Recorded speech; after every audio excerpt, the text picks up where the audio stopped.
Bom dia, boa tarde, boa noite, boa madrugada, doutores, doutoras, futuras magistradas, futuros magistrados, sejam muito bem-vindos à nossa aula. Me chamo Everson, sou juiz de Direito do Tribunal de Justiça do Distrito Federal e dos Territórios, sou também professor da Escola da Magistratura aqui do Distrito Federal, e é muita alegria que estou hoje para contribuir com a caminhada dos senhores para poder alcançar esse propósito de ingressar na magistratura juntamente com a Academia de Juízes.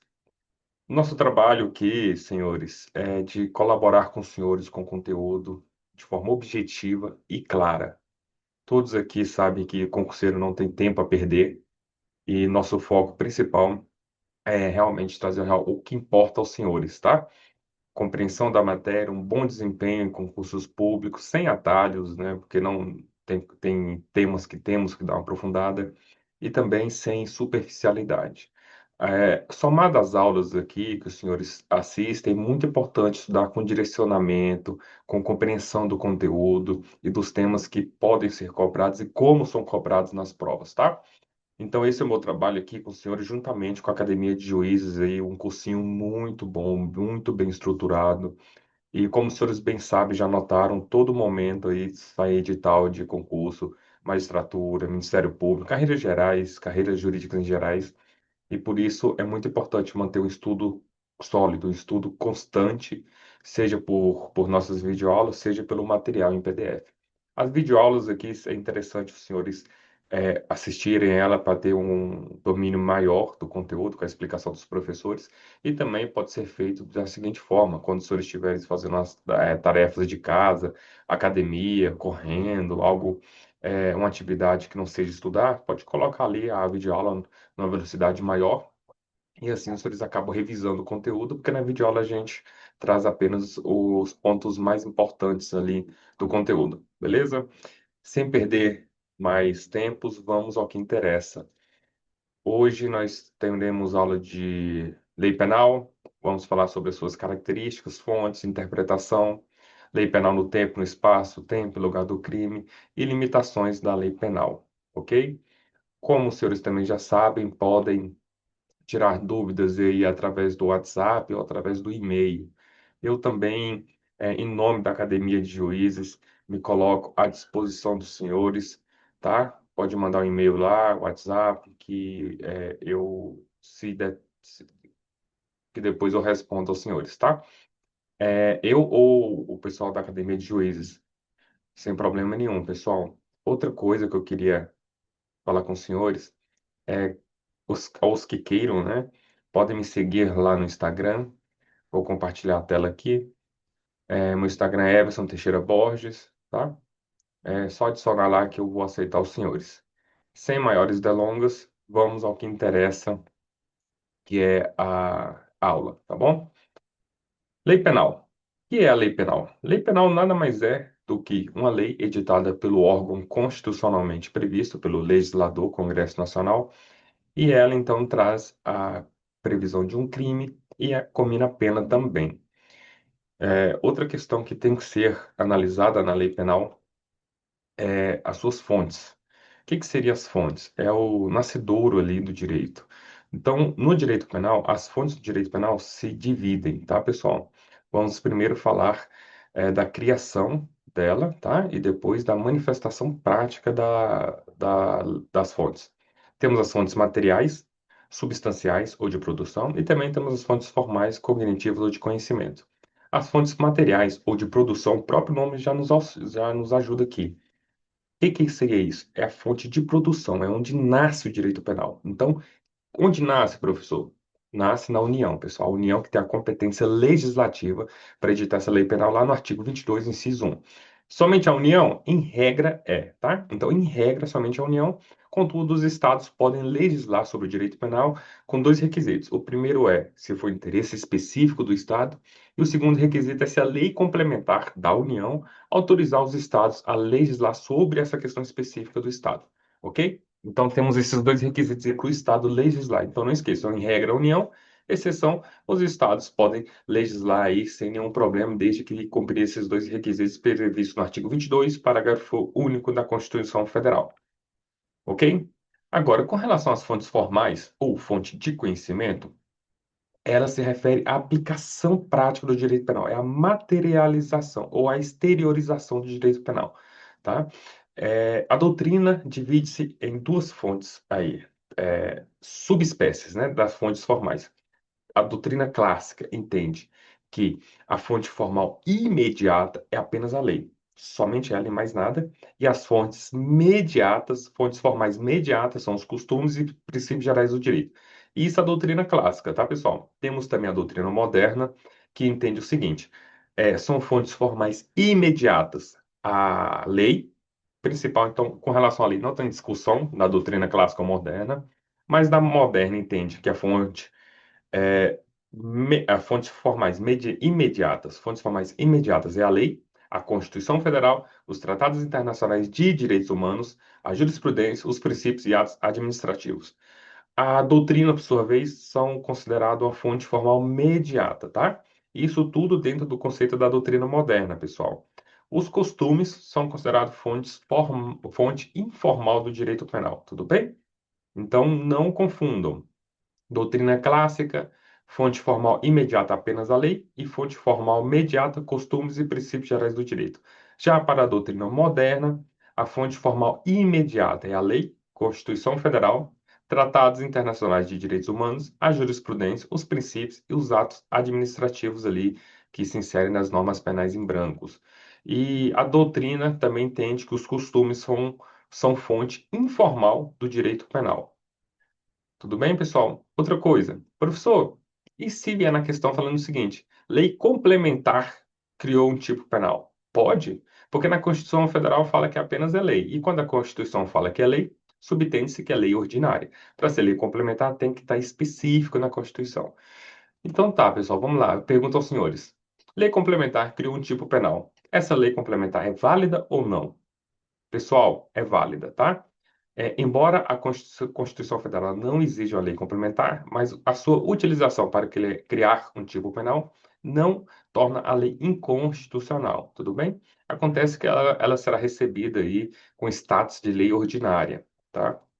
Então, bem tranquilo com isso, até porque o requisito de aprovação da lei complementar é um requisito mais moroso, mais complexo e um quórum maior para ser aprovado. E com relação às características da lei penal, vamos lá, as características.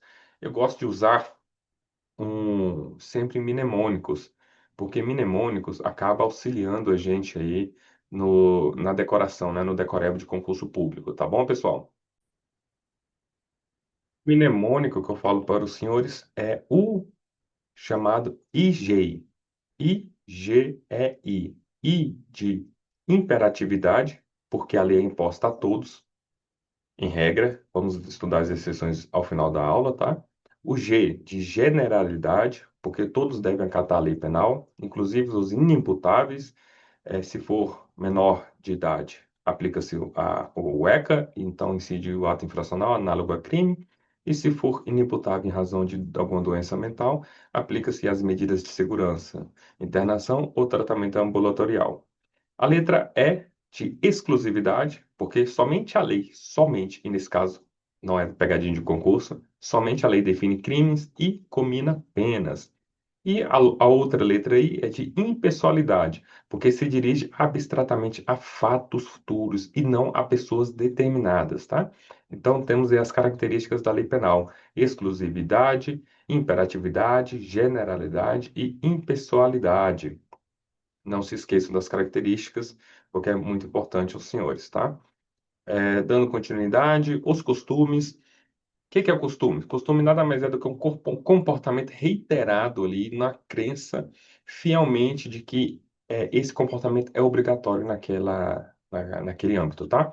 Então, a doutrina traz dois requisitos. O primeiro é o objetivo, que é a repetição desse comportamento reiterado, e o segundo é o subjetivo, que é a crença nessa obrigatoriedade.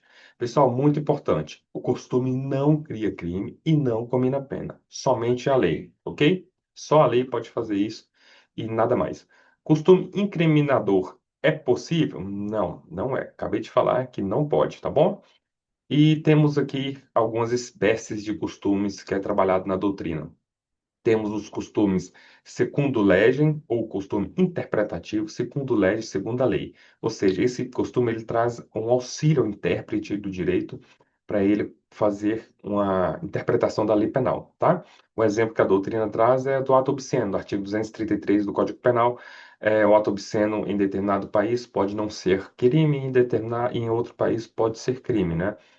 Ou até mesmo dentro de um país, se for praticado em um local, pode ser crime e outro não. Por exemplo, uma pessoa, uma mulher que faz o topless, a doutrina traz esse exemplo da mulher que faz o topless. Se for numa praia de nudismo, sem problema, não é crime, não é ato obsceno. Mas se for em uma igreja ou em uma praça pública ali, ou um local que é frequentado por muitas pessoas, pode ser considerado um ato obsceno, beleza?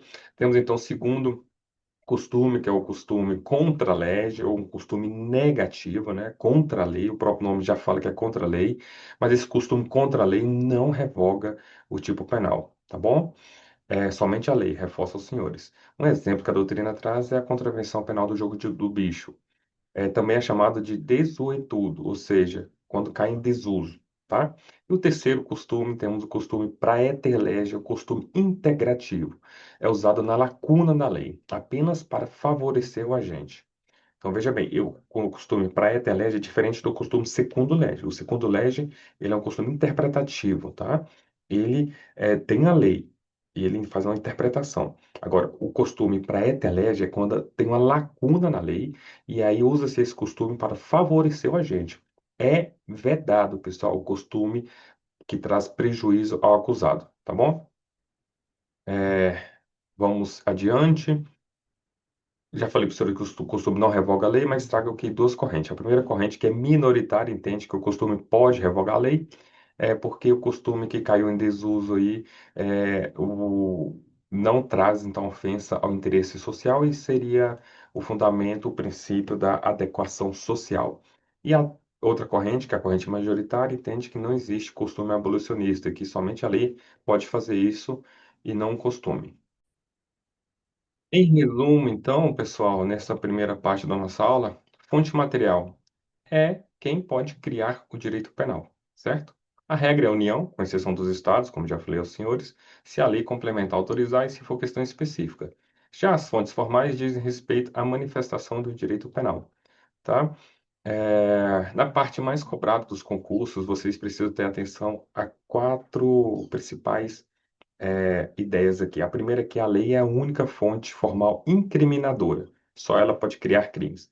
A Constituição Federal revela o direito penal ali, mas não cria crimes, né? Traz os mandamentos constitucionais de criminalização. Os atos administrativos são normas penais em brancos ali para complementar a lei.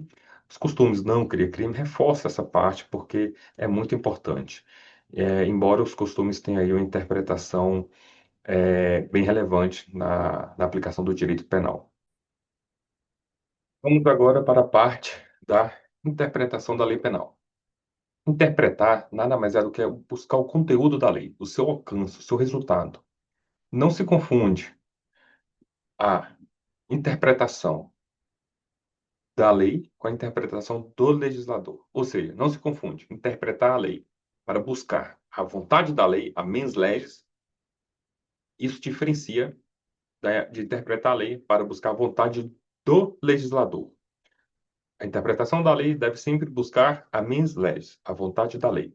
Também não se confunde, pessoal, hermenêutica com exegese. Hermenêutica é a ciência que estuda a interpretação das leis. A exegese, por sua vez, é a atividade prática, a materialização dessa interpretação determinada pela lei, tá bom? Então tenham isso em mente e não confundam. Vamos às nossas espécies de interpretação. Primeiro, interpretação quanto ao sujeito, ou seja, quem faz a interpretação da lei.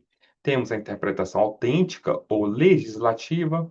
Os nomes jurídicos ajudam muito o concurseiro. Alguns nomes jurídicos acabam por atrapalhar a gente, confundem, né? Mas quando for isso, quando for o caso, eu farei a advertência aos senhores, tá? Por enquanto, os nomes ainda estão nos ajudando e não pregando pegadinhas. Então, a interpretação autêntica ou legislativa é feita pelo próprio legislador, quando ele edita a lei, edita a norma, ele já esclarece ali o sentido de outro. O exemplo dado pela doutrina é o artigo 327, em que traz o conceito de funcionário público para efeitos penais, tá? Também entende-se que nesse caso aqui entra a questão da interpretação contextual, quando está na própria lei interpretada o sentido dela, tá?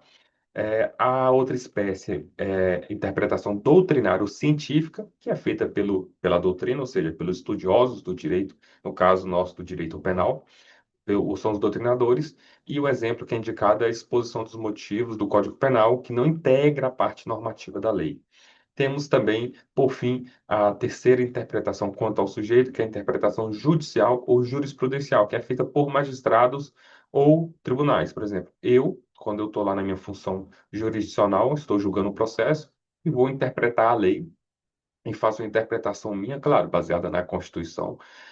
Eu estou fazendo uma interpretação judicial. Quando o tribunal faz essa interpretação e cria uma jurisprudência, é uma interpretação jurisprudencial. Não possui força obrigatória, tá? Essa interpretação judicial, exceto nas hipóteses do artigo 927 do Código de Processo Civil, em que traz precedentes vinculantes a toda a magistratura. Vamos agora fazer uma questão aqui, mostrar para os senhores como é cobrado em concurso, porque isso é muito importante para os senhores, tá? Olha só.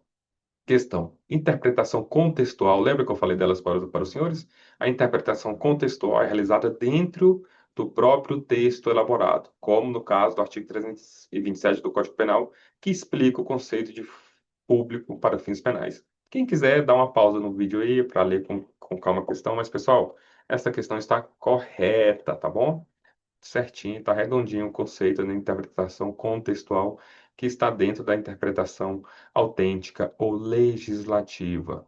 Ótimo, vamos continuando, temos muita coisa para ver. Agora, a outra espécie de interpretação conta aos meios e métodos. Tem uma interpretação gramatical ou literal, ou seja, é uma interpretação que busca o significado das palavras. A doutrina entende que é uma interpretação muito fraca, porque buscar o significado das palavras não resolve a situação do caso concreto, muitas vezes. Temos a segunda espécie de interpretação quanto aos meios e métodos, que é a interpretação teleológica. Essa busca a finalidade da lei, o fim da lei. O intérprete aqui vale, então, de elementos históricos, para poder ver de onde a lei nasceu, qual o motivo que ela foi criada e para onde ela deve ir, tá? Um exemplo aqui que a doutrina traz é a LINDB, tá bom? A LINDB seria uma espécie de interpretação teleológica, aí, o artigo 15 da LINDB, 15 não, desculpa, pessoal, o artigo 5º da LINDB. E, por fim, a terceira e última espécie, temos a interpretação histórica, ou seja, investiga a origem da lei, tá?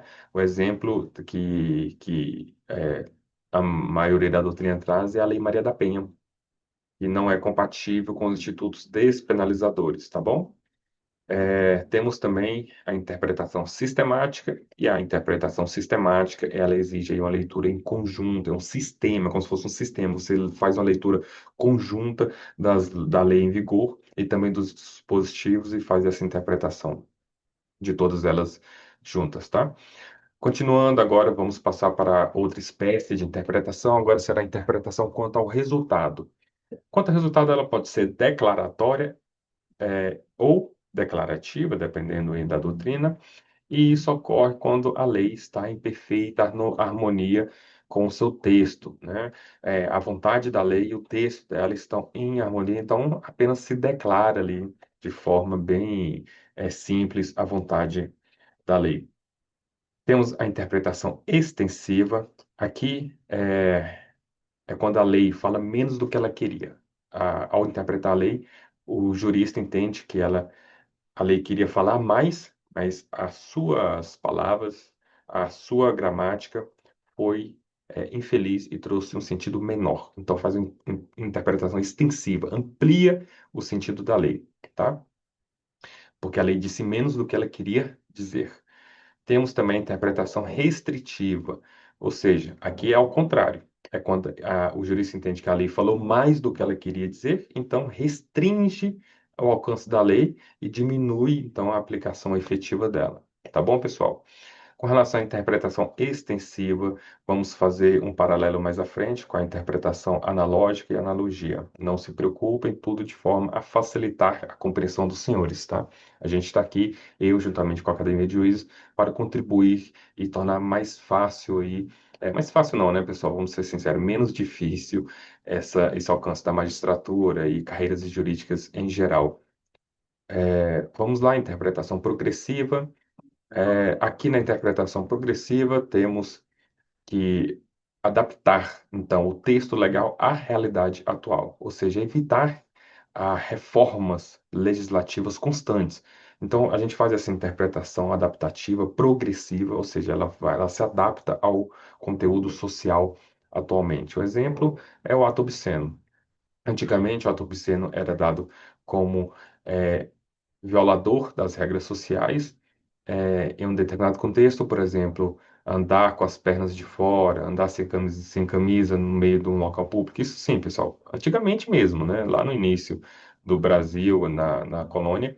E aí agora, hoje em dia já não é mais. Então faça-se essa interpretação progressiva e adaptativa, tá? Um exemplo bem simples para os senhores poderem enxergar que seria essa interpretação progressiva, tá?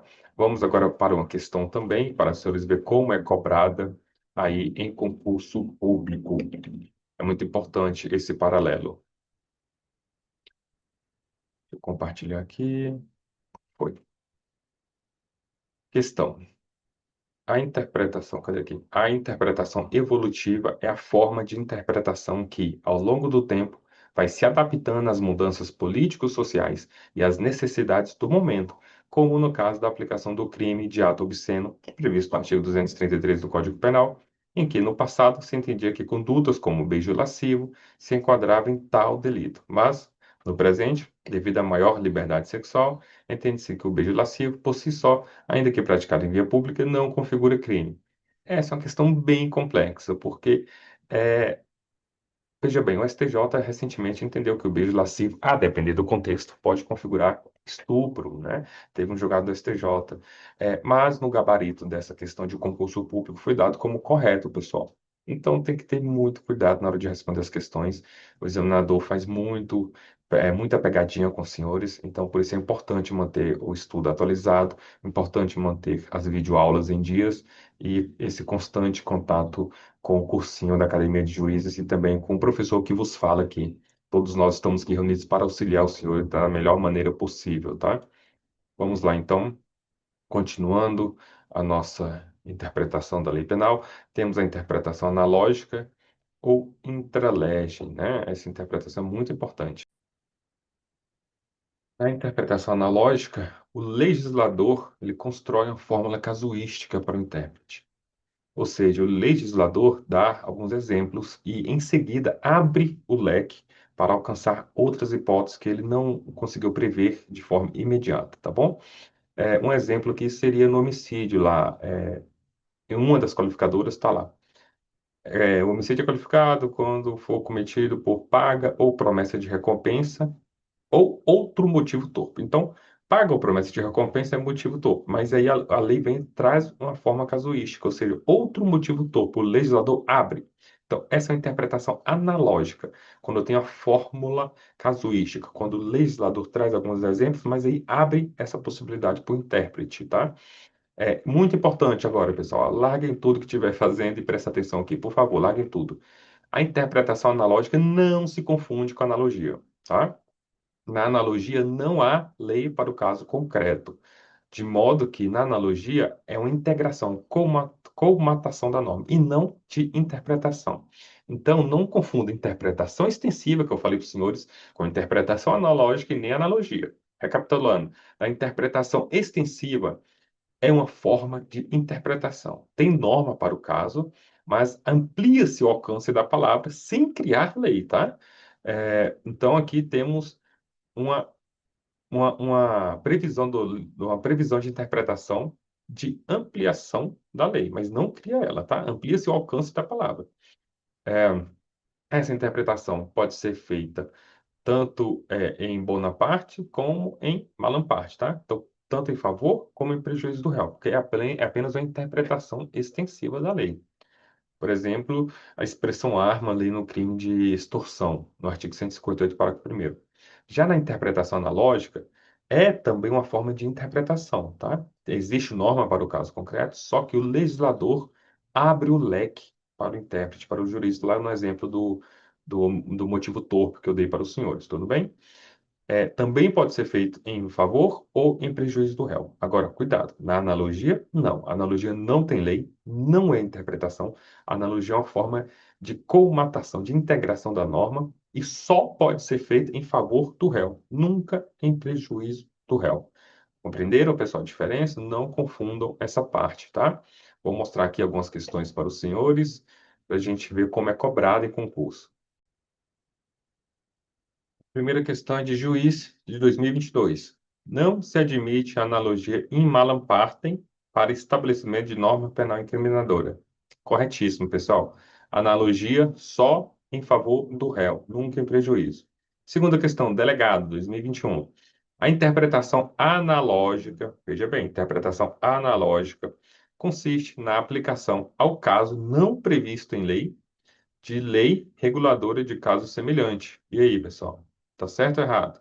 Errado, lembrem, na interpretação tem lei. Aqui está falando que não previsto em lei. Na interpretação tem lei, tá? Então aqui está errada essa questão. Tudo bem? Só vou compartilhar aqui com os senhores, para os senhores terem a noção e podem, caso queiram, fazer uma pausa para ler a questão. E aí depois os senhores da Play, a gente continua, tá? Voltando então. Não confundam interpretação extensiva, interpretação analógica e analogia. Na analogia é a única que não tem lei. Na interpretação extensiva e na interpretação analógica, há lei prevendo, tá? Agora vamos avançar no nosso estudo. Vamos tratar agora de lei penal e tempo do crime.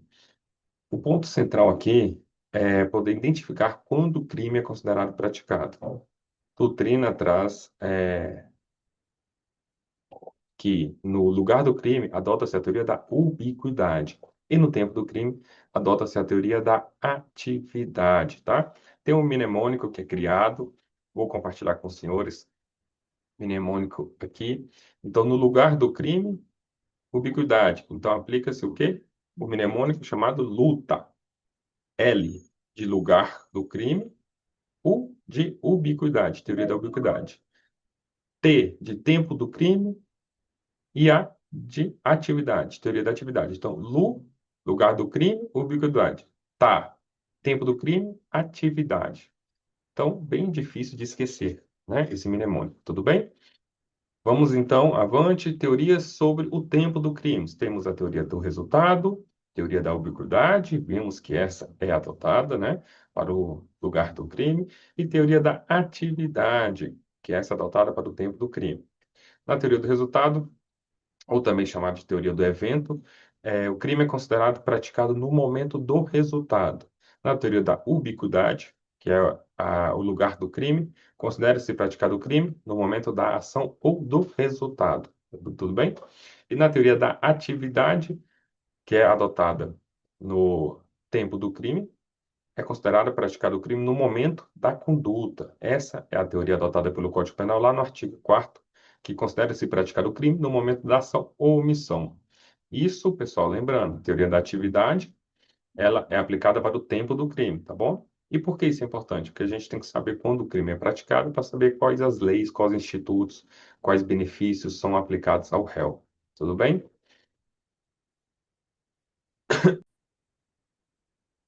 Desculpe, pessoal. Vamos lá. Então, com relação ao tempo do crime, adota-se a teoria da atividade, correto? Pessoal, muito importante isso. Por quê? Porque isso vai incidir na imputabilidade ou inimputabilidade. Um exemplo, um adolescente tem ali 17 anos, 11 meses e 29 dias. Falta 2 dias, 1 ou 2 dias para ele completar aniversário. Ele vai lá e rouba uma mulher. E aí? Ele vai ser aplicado o ato infracional ou vai ser aplicado o crime? O crime de roubo do artigo 157 ou ato infracional análogo ao crime de roubo. Pessoal, nesse caso vai ser o ato infracional, porque o crime, se ocorreu o tempo do crime ali, teoria da atividade, foi no momento que ele efetuou a ação, no caso, a ação, né? A lei traz, o Código Penal traz ação ou omissão, mas nesse caso foi ação. Então, considera-se ato infracional. Outro exemplo, esse mesmo adolescente, faltando 2 dias aí para ele completar 18 anos, ele efetua um disparo de arma de fogo para matar uma outra pessoa, o desafeto dele, e essa pessoa vai para o hospital e morre 30 dias depois. Fica na UTI, enfim, lá toda aquela questão, e morre 30 dias depois. Quando ele praticou o crime, ele era menor de idade. Mas quando o crime se consumou, que foi a morte, com 30 dias depois, ele já era maior de idade. E aí, aplica-se o ato infracional ou aplica-se aí o crime, a imputabilidade ou a inimputabilidade? Nesse caso, aplica-se também o ato infracional análogo ao crime de homicídio, porque no tempo do crime, por isso que eu falo que é muito importante o tempo do crime, porque no tempo do crime ele era menor de idade. Então, o que importa aqui para a teoria da atividade é o momento da conduta, tá? É muito importante também a ressalva de que, em regra, é adotada a teoria da atividade para o tempo do crime, para a aplicação dos benefícios. Contudo, pessoal, para a prescrição, o Código Penal traz uma exceção. O Código Penal entende que adota-se a teoria do resultado para a prescrição. O artigo 111 do Código Penal, inciso 1, fala que a prescrição, antes de transitar em julgado a sentença penal, começa a correr do dia em que o crime se consumar. Então, aplica-se a teoria do resultado, tá bom? Para o tempo do crime, a regra é a teoria da atividade. E para o início da contagem do prazo prescricional da pretensão punitiva, a regra é a teoria do resultado. Tudo bem? Vamos continuando. Tem que se também destacar aí o crime continuado e o crime permanente. Aplica-se neles para ambos a súmula 711 do STF. Essa súmula é muito importante. Ela não cai em concurso, ela despenca em concurso. Eles têm que ter ela na ponta da língua. A lei penal mais grave aplica-se ao crime continuado ou ao crime permanente. Veja bem, porque essa súmula ela é contraintuitiva. Então, por que que é contraintuitiva? Porque ela fala o seguinte, que a lei penal mais grave aplica-se ao agente, no caso de crime continuado ou crime permanente, se a vigência dessa lei penal mais grave é anterior à cessação da continuidade ou da permanência, tudo bem? Então, a lógica é muito simples. Veja bem, se a lei mais grave entrou em vigor antes de cessar a continuidade e antes de cessar o crime permanente, ela será aplicada, tá bom? E o que é crime permanente? Vocês já sabem, mas vou reviver aqui o conceito. Crime permanente é aquele em que a consumação se protrai no tempo pela vontade do agente, tá?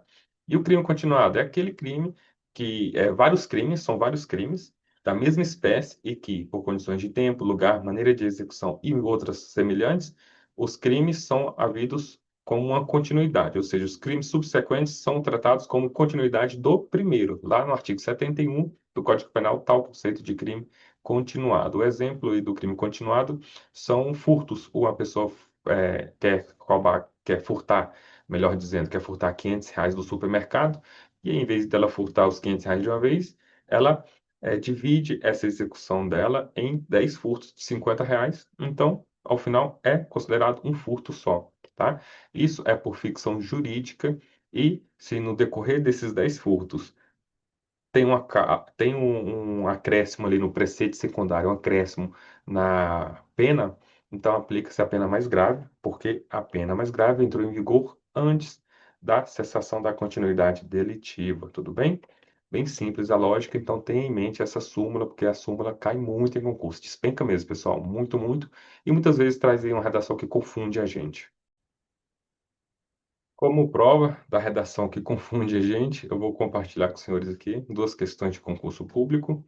A primeira, vamos lá. A lei penal mais grave aplica-se ao crime continuado ou ao crime permanente se a sua vigência é anterior à cessação da continuidade ou da permanência. Pessoal, podem dar pausa, tá? Se quiserem. Mas essa questão está corretíssima, tá vendo? Basicamente o que está escrito na súmula. Por isso que eu falo, tem a súmula na ponta da língua. Segunda questão: aplica-se a pena mais branda quando o crime for continuado e surgir lei posterior mais gravosa que a vigente à época do início da continuidade. E aí? Tá errada, tá vendo, pessoal? Aplica-se a lei mais branda quando o crime for continuado e surgir lei posterior mais gravosa. Não, está faltando aqui essa lei. Essa questão está incompleta e por isso ela está errada. Aplica-se a lei mais branda se a continuidade cessar antes da vigência da lei mais grave. Aí sim, tá? Mas como não tem aqui, então considera-se ela incompleta e está errada, tudo bem? Então, nós aqui da Academia de Juízes trazemos sempre essa visão de como é cobrada na prova para facilitar aos senhores e os senhores compreenderem, tá? As próximas questões. Tudo bem? Vamos avante agora. Agora trataremos da lei penal e lugar do crime. Nessa questão, é muito importante para a aplicação correta da lei penal. E isso, para aplicar a lei penal, também depende da identificação do local em que o crime foi praticado, tá? Com relação ao lugar do crime, o Código Penal adota a teoria da ubiquidade, tá? Lembra lá? L de lugar do crime e U de ubiquidade.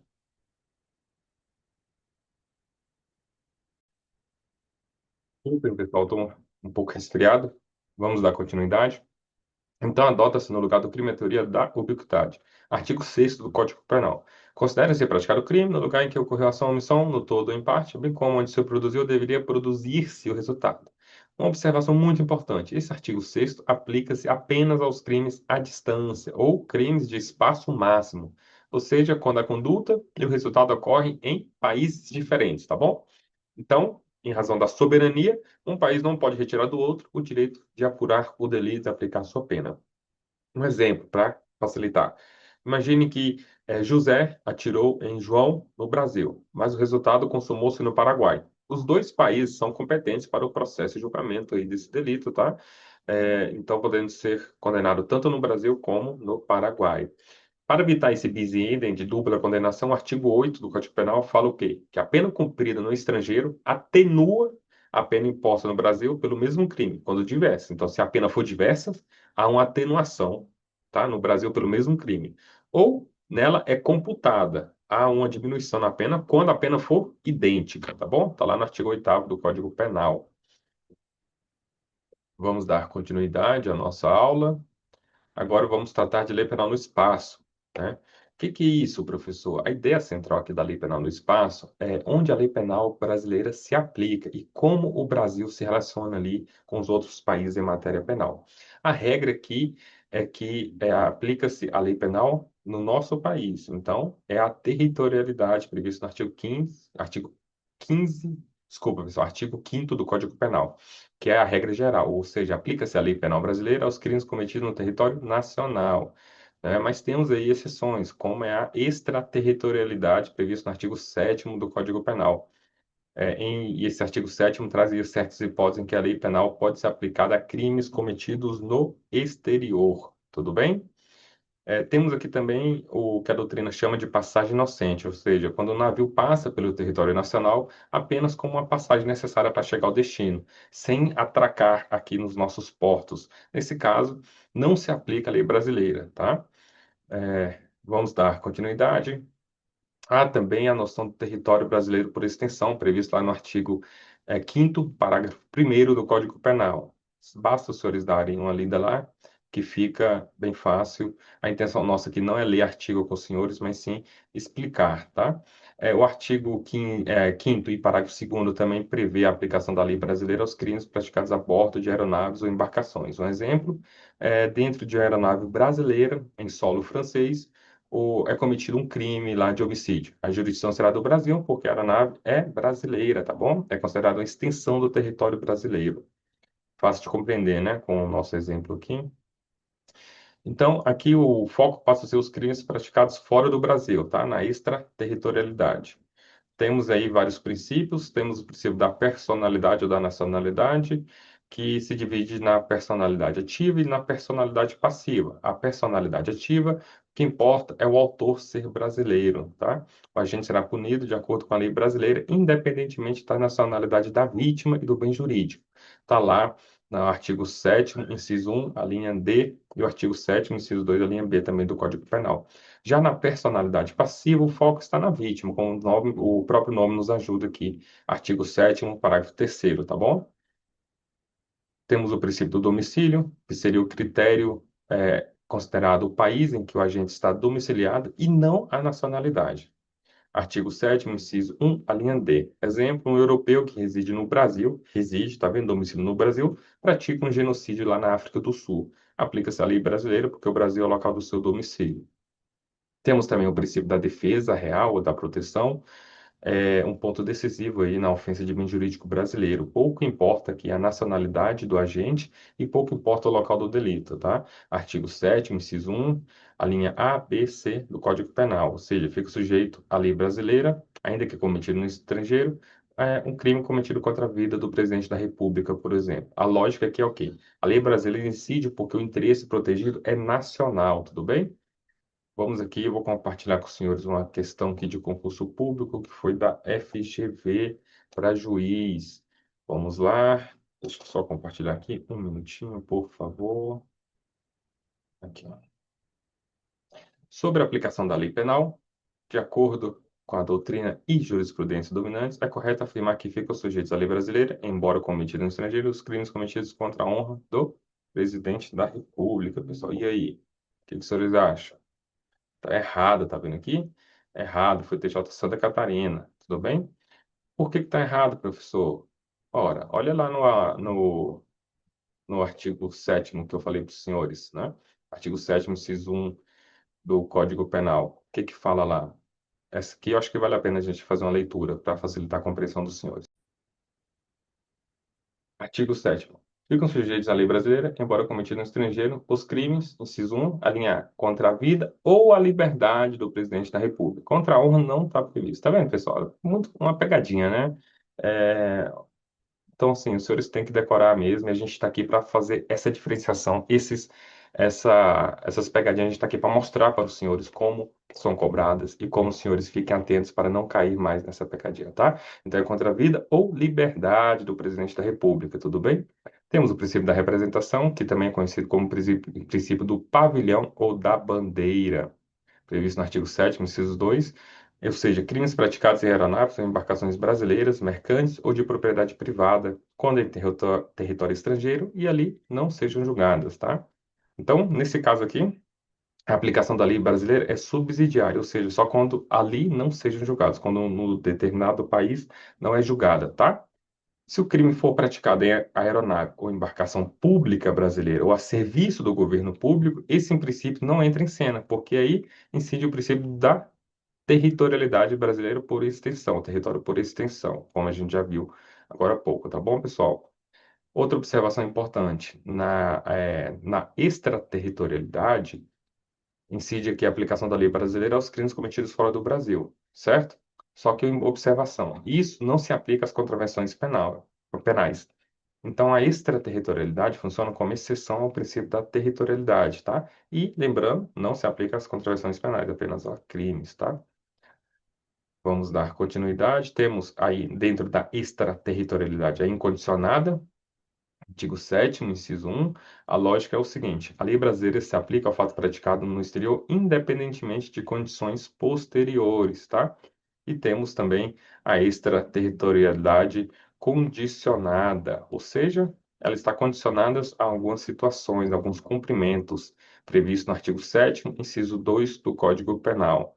Então, a diferença é simples. Na incondicionada, a lei brasileira incide diretamente, independente de qualquer condição. Já na condicionada, a lei brasileira incide, mas tem que ter ao cumprimento de algumas condições, tá?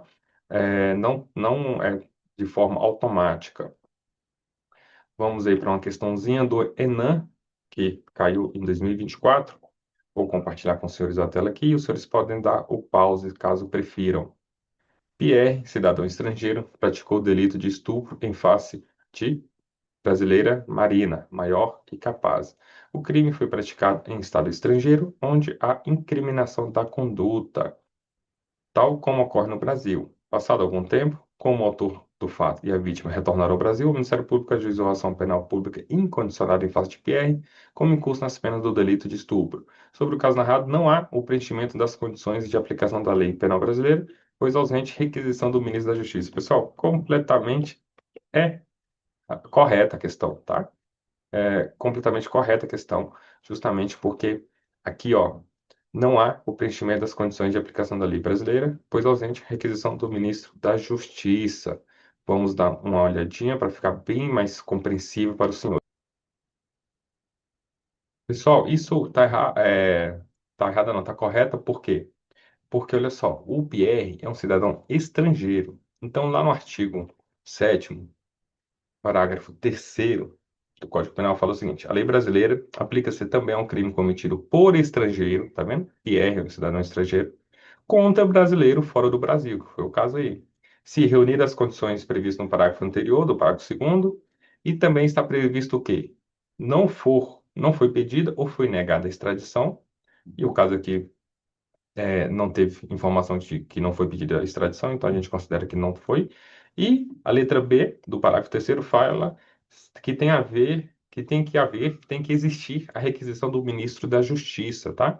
Então não há o preenchimento das condições da aplicação da lei penal, pois ausente requisição do ministro da Justiça. Então está corretíssimo, uma questão bem complexa, pessoal, sobre extraterritorialidade que caiu no Enem, tá? Então é muito importante os senhores terem essa questão aqui em mente e essa questão ajuda até para as provas futuras dos senhores, tá? Então salvem essa questão em algum caderno dos senhores aí de revisão, porque é uma questão muito importante que traz muito conteúdo jurídico, muita especificidade da extraterritorialidade. Então, em resumo, pessoal, como que a gente fica aqui? Na extraterritorialidade, a aplicação da lei penal brasileira a crimes cometidos fora do Brasil. Ela se divide em condicionada, ou seja, quando não precisa de condições, e condicionada, quando precisa de condições. A incondicionada está no artigo 7º, inciso 1 do Código Penal, tá? E a punição aqui corre segundo a lei brasileira, ainda que haja absolvido ou condenado no estrangeiro, conforme o parágrafo 1º do artigo 7º, tá bom? E na condicionada, está previsto no inciso 2, artigo 7º, mas a aplicação da lei brasileira depende do atendimento das outras condições que estão previstas no parágrafo 2º e também no parágrafo 3º. Esse caso da última questão que a gente viu do Pierre inclui tanto no parágrafo 2º como no parágrafo 3º, tá bom? Vamos agora para a lei penal no tempo. O que seria a lei penal no tempo, professor? Nada mais é do que a vigência dela. Ou seja, aplica-se aqui o princípio da continuidade das leis. A lei entra em vigor e ela permanece válida até ser revogada por outra lei. Logo, só lei pode revogar a lei. E a revogação da lei temos duas divisões. A primeira é chamada de abrogação, quando há uma revogação total da lei, ou chamada de derrogação, quando houver uma revogação parcial da lei. Dentro ali dos conflitos de leis penais no tempo, temos que aparece uma nova lei penal, e essa nova lei penal entra em vigor e revoga total ou parcialmente a lei anterior. A regra aqui aplica-se o tempus rege actum, ou seja, aplica-se a lei que estava em vigor na data que o fato criminoso foi praticado, salvo quando se tratar de lei penal mais benéfica.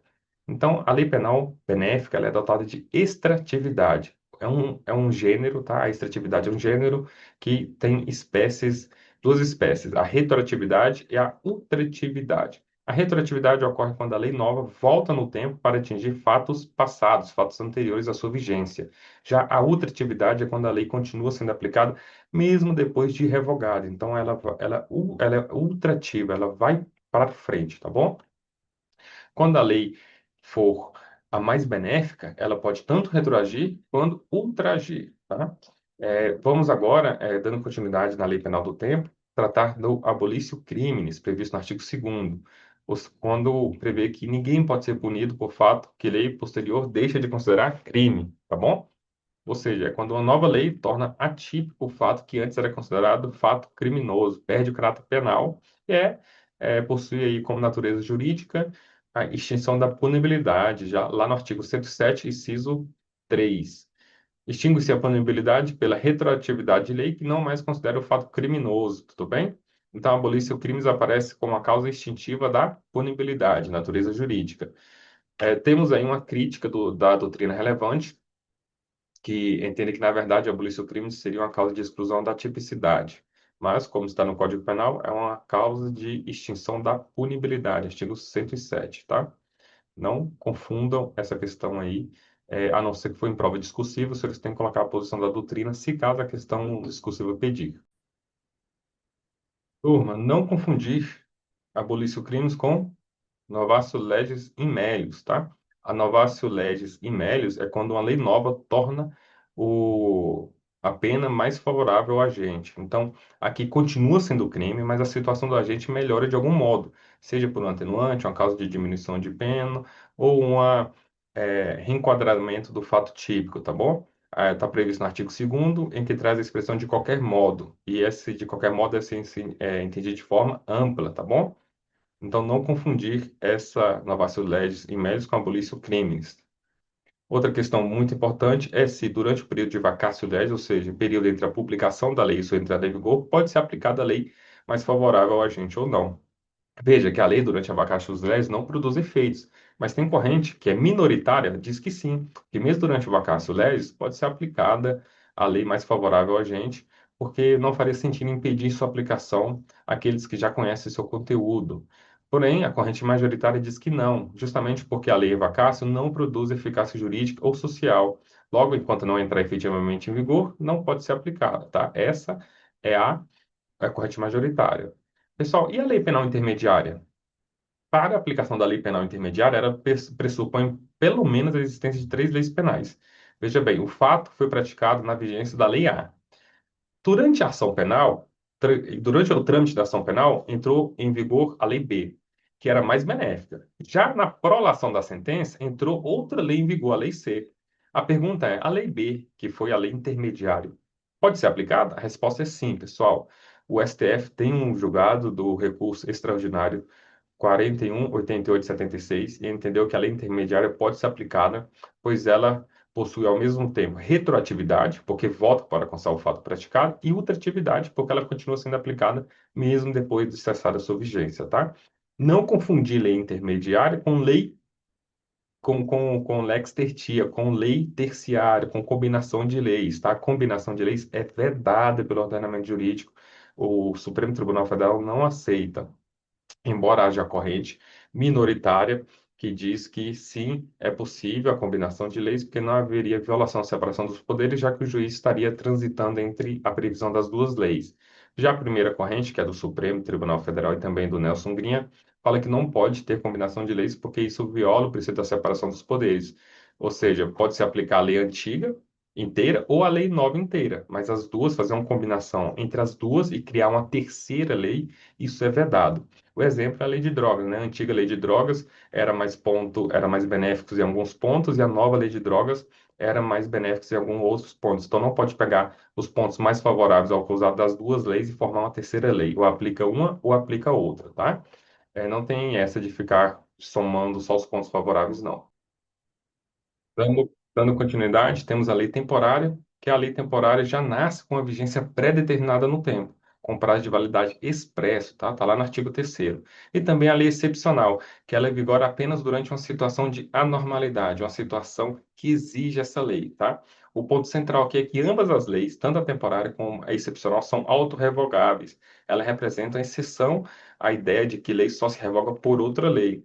Então, não então são chamadas de leis penais intermitentes, ou seja, autorrevogáveis, duráveis por um tempo, por uma vigência pré-determinada. Além disso, ambas as leis possuem ultratividade.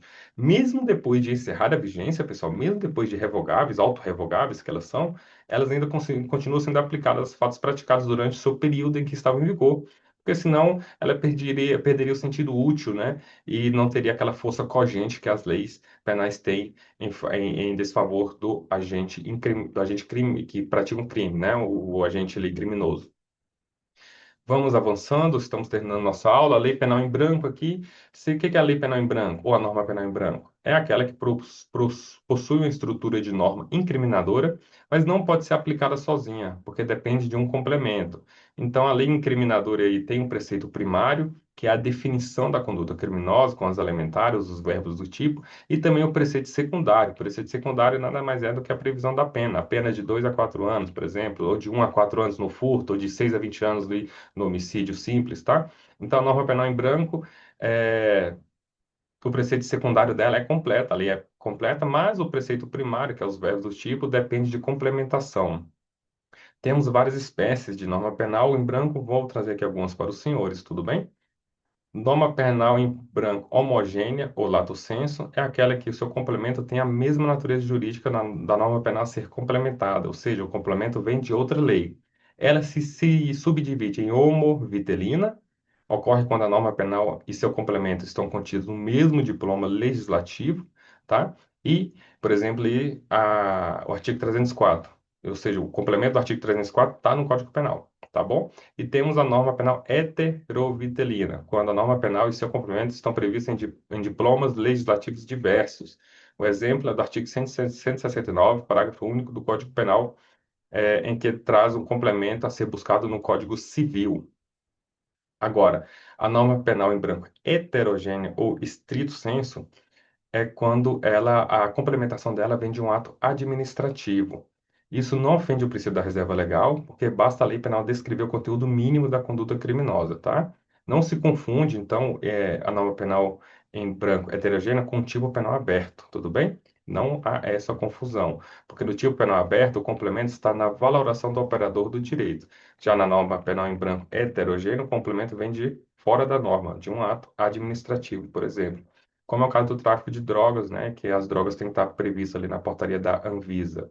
Temos também a norma penal em branco avessa ou inversa, em que o preceito primário é completo, mas o preceito secundário necessita de complementação, né? Então, a pena aqui, ela é remetida à pena de outro tipo penal, por exemplo, tá bom, pessoal?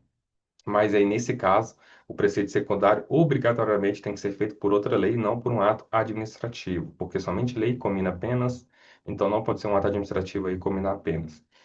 E, professor, o que seria a norma penal em branco de fundo constitucional, né? Os doutrinadores e examinadores são muito criativos. A norma penal em branco de fundo constitucional é aquela em que o complemento está previsto na própria Constituição Federal, tá, pessoal? O exemplo é do homicídio contra integrantes dos órgãos de segurança pública. O artigo 121, parágrafo 2º, inciso 7 do Código Penal, remete ao dispositivo da Constituição, ou seja, lá na linha A fala o quê? A autoridade ou agentes descritos nos artigos 142 e 144 da Constituição Federal, tá? Então, é de fundo constitucional, é complementada pela própria Constituição. E agora, a norma penal em branco ao quadrado. É aquela em que o complemento da norma penal também depende de uma complementação, né? Então, é uma dupla complementação, por isso, ao quadrado. Show? Vamos lá, um exemplo. Artigo 38 da Lei de Crimes Ambientais, da Lei de Crimes Ambientais. Destruir ou danificar florestas, certo?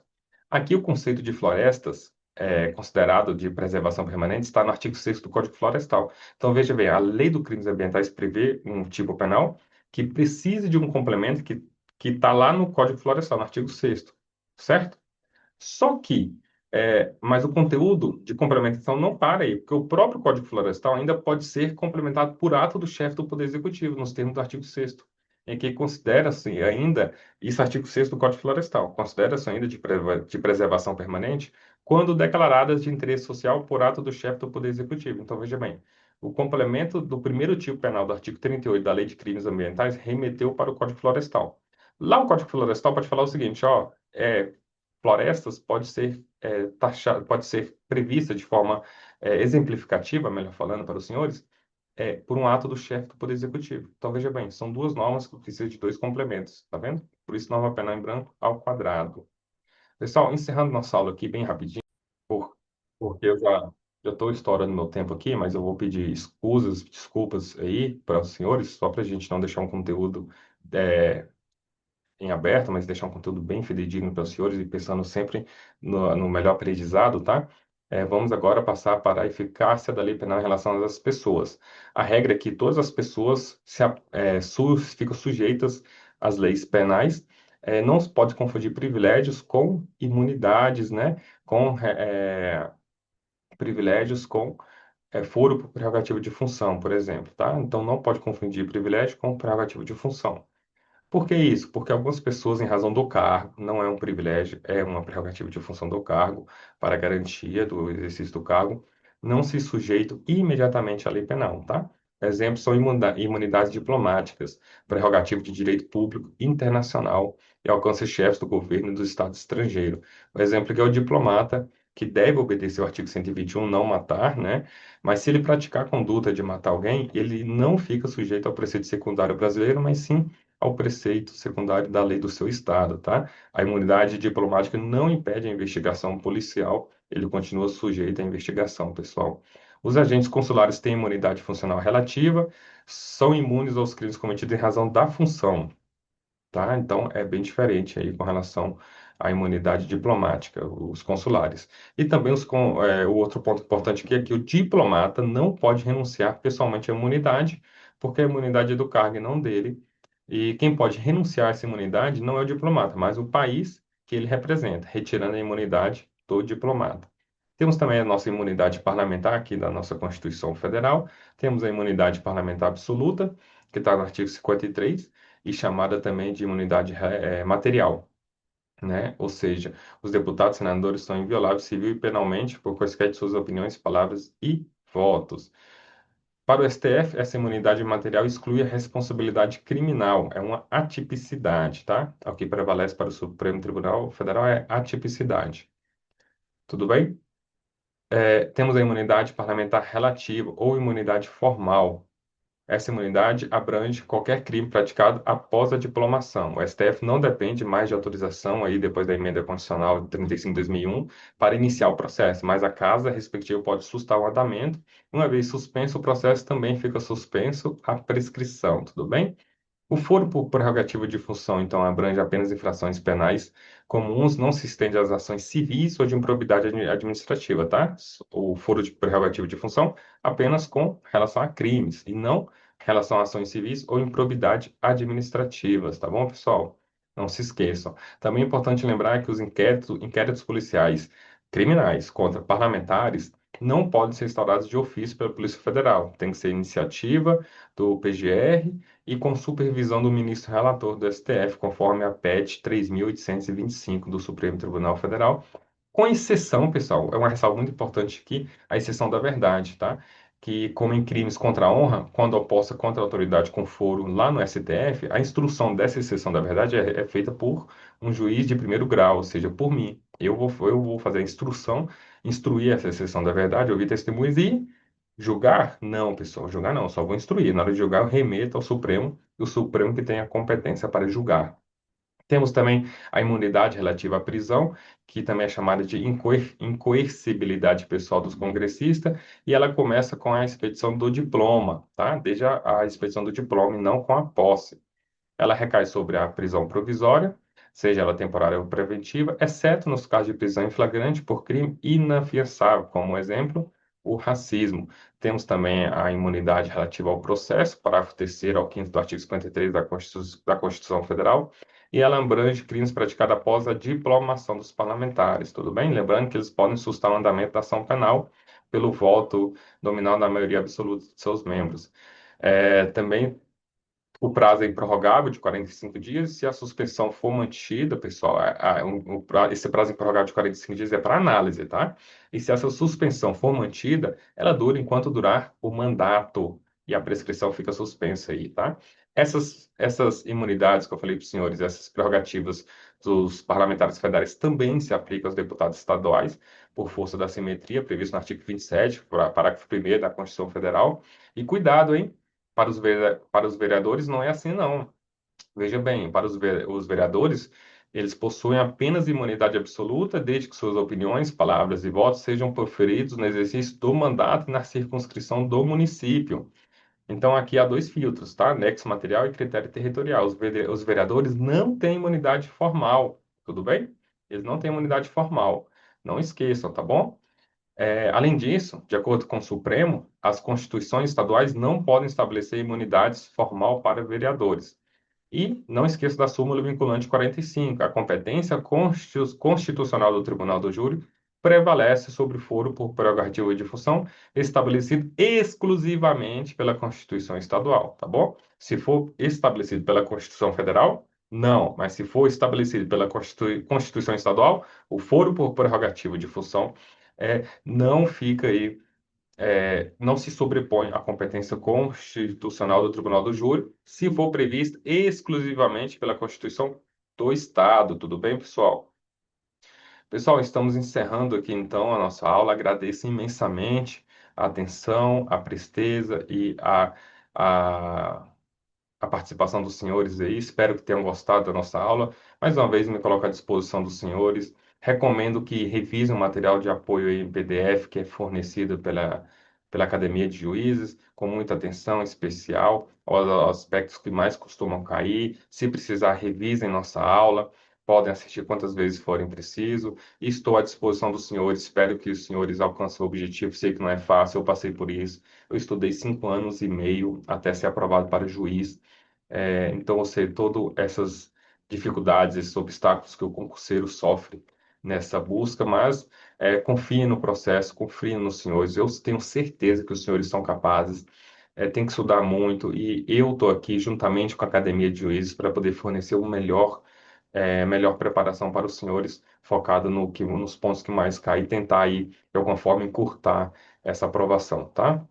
Continue estudando. Desejo aos senhores um ótimo estudo, que os senhores sejam aprovados o quanto antes. Sei que muitas vezes a gente fica agoniado querendo ser aprovado logo, mas é um processo. Carreiras jurídicas de alto nível exigem muita maturidade, muito esforço e muita dedicação. E outra, pessoal, muita resiliência, né? Não se culpem tanto, não se cobre muito. Eu passei por isso, eu sei como é. Eu me cobrava muito e hoje eu vejo que esse não é o melhor caminho, porque a gente acaba ficando muito frustrado, tá bom? Então, contem comigo, juntamente com a Academia de Juiz, a gente está aqui para poder oferecer o melhor para os senhores. Um abraço, até a próxima.